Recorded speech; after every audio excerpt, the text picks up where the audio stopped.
পুরোদমে জমে উঠেছে বাঙালির প্রাণের অমর একুশে বইমেলা। বেড়েছে বইয়ের বেচা বিক্রি, সেই সঙ্গে প্রতিদিনই বাড়ছে নতুন বইয়ের সংখ্যা। অমর একুশে বইমেলায় চলছে শেষ পক্ষ। এতদিন যারা শুধু ঘুরে দেখেছেন তাদের অনেককেই দেখা যাচ্ছে বই কিনতে। বিভিন্ন স্কুল কলেজ থেকেও দলবদ্ধ হয়ে আসছেন শিক্ষার্থীরা। অনেকেই আসছেন পরিবার পরিজন নিয়ে কিংবা বন্ধু বান্ধবের সঙ্গে। বইয়ের বিক্রি বাড়ায় সন্তোষ প্রকাশ করেছেন লেখক প্রকাশকরা।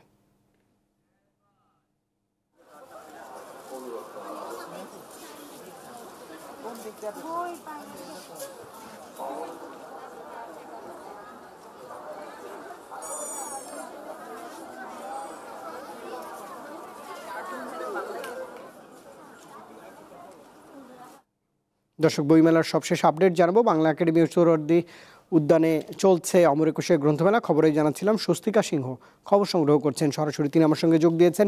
স্বস্তিকা, আজ মেলায় কতটি নতুন বই এসেছে, মেলার সার্বিক পরিস্থিতি কেমন দেখছেন একটু জানাবেন?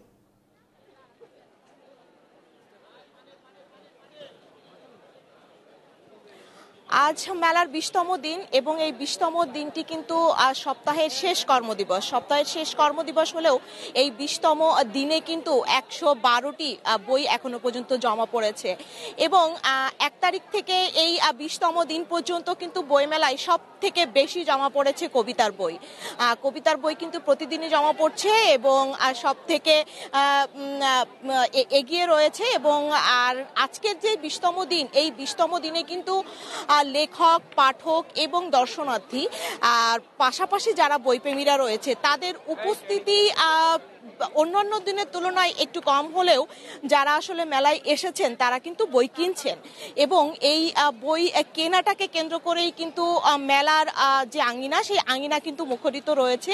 পাশাপাশি কিন্তু যারা বিক্রেতা রয়েছেন, প্রকাশক রয়েছেন এবং লেখকেরা রয়েছেন তারা কিন্তু আসলে আশাবাদী যে কাল যেহেতু ভাষা দিবস এবং অমর ২১শে ফেব্রুয়ারি, যে দিনটিকে কেন্দ্র করে আসলে